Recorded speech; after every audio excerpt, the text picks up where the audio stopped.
Punët e shtëpisë. Ali ibn Ebu Talibi, paqja qoftë mbi të, dhe Fatime Zahara, paqja qoftë mbi të, pasi u martuan dhe filluan jetën e tyre të përbashkët. Për rregullin dhe ndarjen e punëve të shtëpisë e këshilluan me profetin.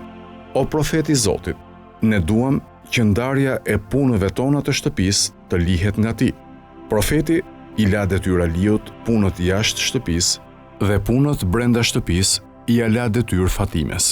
Aliu dhe Fatimja futën brenda jetës së tyre private profetin e Zotit, dhe profeti i Zotit e pranoi me dashuri dhe ngrohtësi të veçantë propozimin e tyre, e për këtë u gëzuan shumë. Veçanërisht, Fatimja ishte shumë e gëzuar që profeti nuk i kishte lënë për detyrë punët jashtë të shtëpisë dhe thoshte: "Jam shumë e gëzuar që profeti i Zotit nuk më la të punoja me burrat." Kështu, punë të tilla si mbushja e ujit, blerja e grurit dhe shpenzimet e tjera në pazar i kryente Aliu, ndërsa punët e tjera, si shtypja e grurit, gatimi i bukës, pjekja e bukës, gatesat, pastrimi dhe rregullimi i shtëpisë, i kryente Fatimja.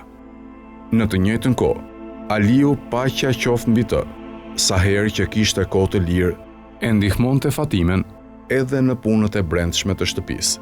Nga ana tjetër, sa herë që për Aliun dilte ndonjë punë e largët, udhëtim a luftë, punët jashtë shtëpisë i bënte Fatimja. Një ditë, profeti erdhi në shtëpinë e tyre dhe pas se ata po punonin, pyeti kush prej tyre ishte më i lodhur që ta zëvendësonte. Aliu tha: "O profeti i Zotit, Fatimja është më e lodhur." Profeti u ngrit dhe e zëvendësoi Fatimen. Kjo mënyrë jetese vazhdonte. Aliu dhe Fatimja i bënin bashk punët e shtëpisë dhe nuk kishin nevojë për shërbëtor. Kur u bën me fëmijë, të cilët ishin si yje drite dhe me të gjitha virtytet që kishin ata të dy, natyrisht puna e Fatimes në shtëpi u shtua dhe u bë më e vështirë. Një ditë, Aliut, paqja qoftë mbi të, ju dhimbs shumë gruaja e tij e dashur. Pa që ajo bënte papërtim të gjitha punët e shtëpisë, si gatuante, lante, shtypte grurin, mbushte ujë, rriste fëmijët e të tjerë. Dhe të gjitha këto lodhje kishin ndikuar në trupin e saj.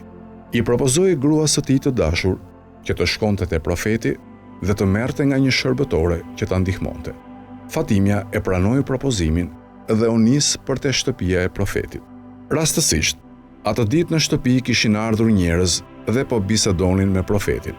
Fatimes i erdhi turp që në mes të njerëzve të thoshte kërkesën e saj dhe u kthye sërish në shtëpinë e saj. Profeti e vuri re që Fatimja erdhi në shtëpi dhe pastaj iku. E kuptoi që e bia kishte punë me të, por me që nuk kishte çasti i dur, ajo iku. Të nesërmen, herët në mëngjes, profeti shkoi vetë tek shtëpia e tyre.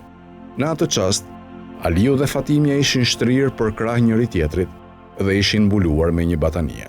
Profeti thirri nga jashtë dhomës me zë të lartë: "Selam aleikum." Aliu dhe Fatimja nuk u përgjigjen dot prej turpit. Ai thirri sërish: "Selam aleikum." Sërish ata heshtën. Profeti e kishte zakon që kur shkonte në shtëpinë e dikujt, thërriste jashtë derës së shtëpisë ose jashtë derës së dhomës, 3 herë me zë të lartë: "Selam aleikum." Nëse i përgjigjeshin, ai merrte leje për të hyrë brenda.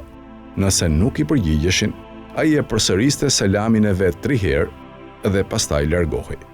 Aliu, paqja qoftë mbi të, e dinte që nëse nuk i përgjigjej dhe herën e tretë profetit, ai do të ikte dhe kështu që nuk do të kishte mundësi që profeti të vinte në shtëpinë e tyre.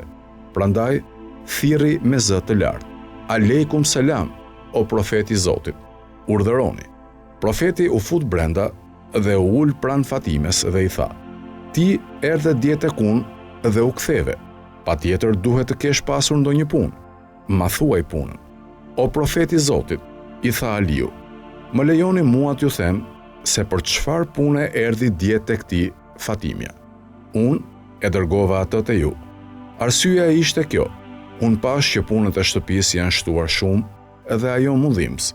Pash që duke pastruar muret nga tymi i Oxhakut, i kishte vrarë duart, mbartja e shtambës së ujit, i ka lënë shenjë në shpinë, kështu thash që ajo të vijë tek ju dhe me lejen tuaj të kishim një shërbyese që të ndihmonte Fatimen.